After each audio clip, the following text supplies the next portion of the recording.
of Bridger Photonics. We're in Bozeman, Montana, and today I'll be describing methane emissions accounting 101. So just the basic ingredients of accurate and scalable methane emissions inventories. Okay, who are we? We're the leading provider of aerial methane detection and analytics in the market. So I preach to our crew every day. Our goal is to make emissions reduction simple for the oil and gas community. We've come up with a proprietary laser sensor that we stick on aircraft, so we fly over oil and gas infrastructure throughout the entire natural gas supply chain. We hand our clients a map that pinpoints and images and quantifies every important emission in their infrastructure. And beyond telling our clients where to go to solve the problem, we provide analytics so that our clients can actually prevent those problems from ever occurring in the first place. This value is providing strong and sustained industry adoption.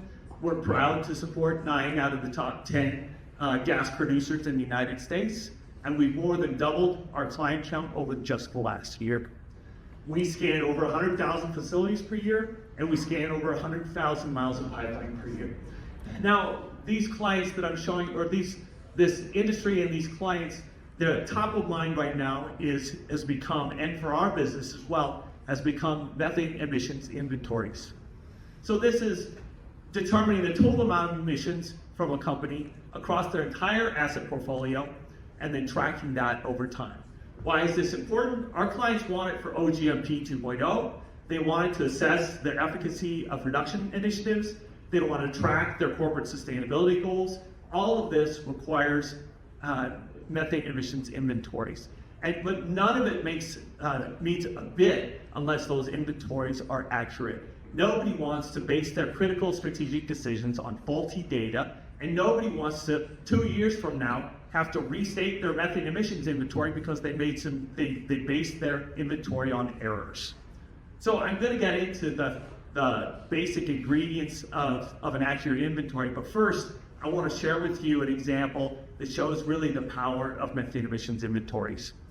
So this plot shows the emissions reduction journey of one of our clients in the production sector, and this is so impressive. And this client should feel so proud. But what's crazy is actually this reduction is fairly representative of our average large client. We did this analysis for our 20 largest production sector clients, and they achieved, on average, a year-on-year reduction of 18%. So let that sink in. Our average large client has reduced their emissions by 18% every year. That is powerful. And can I tell you how proud we are as a company to support and enable that success? Can I tell you how proud can I tell you how powerful and impactful and motivating it is when I show this plot at our quarterly meeting, all hands meeting, and I look out into our crew's eyes and I see that they get it. They get it because the work that they do every day is having a massive impact on the world. That is powerful. And it's not just us. That 18%, embedded in that 18%, well, some of those sites have Q sensors. Some of those sites have long path sensors. Some of those sites have KUVA sensors. And some use satellite data from GHGSat. This is a community, that 18% is a community win. And for the first time ever, we've been doing this, a lot of us, for many years now, many years. And for the first time ever, we can finally see that we are winning. We can finally see that this is working and we have proof. And that is something that all of us can celebrate. The first thing that you should be asking me is, and grilling everyone who gives you an inventory number, how do you know it's accurate? How do you know you got the right answer? Well, that gives me the first essential basic ingredient of an accurate inventory. We have to remove systematic error sources. So what's a systematic error source? Well, there's lots of them, and I'll show them on the next slide, but I'll give you an example. Detection sensitivity. What if we only counted emitters that are greater than 10 kilograms per hour. Well, in this basin, the Eagle Ford Basin, that would have resulted in a 60% systematic error on our inventory. And the really devastating part about systematic errors is you can't get rid of them, you can't overcome it by measuring more. If we measure this more, we're basically gonna get the same answer, or the same wrong answer over and over and over. So step one, which is the most important thing, remove systematic errors.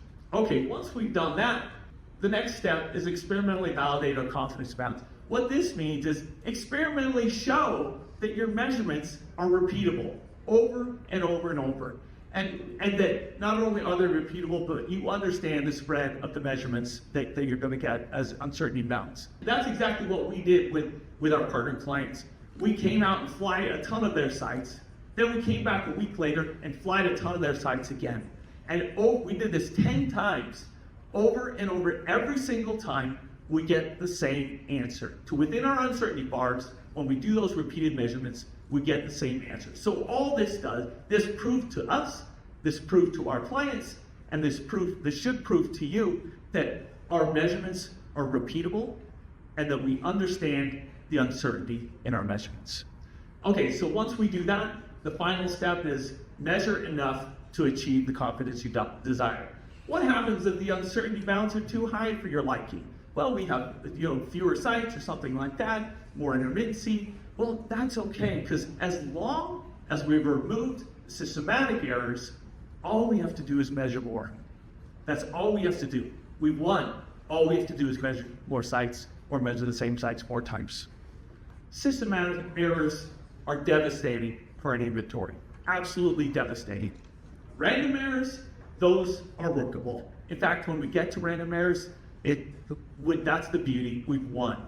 So we at Bridger Photonics, I'm not gonna go through each of these, I have a list of them there. I'm not gonna go through each of these systematic errors, but I can tell you at Bridger Photonics, we've assembled an entire team and we've devoted years of our company's resources to crushing those systematic errors, rooting them out and removing them from both our technology and the way we deploy our technology for inventories. That is necessary to get the right answer. Okay, once we remove those systematic errors, we're left with just random errors, like intermittency. We've won the battle. All we have to do now is measure more, and that's what we do to get an accurate inventory.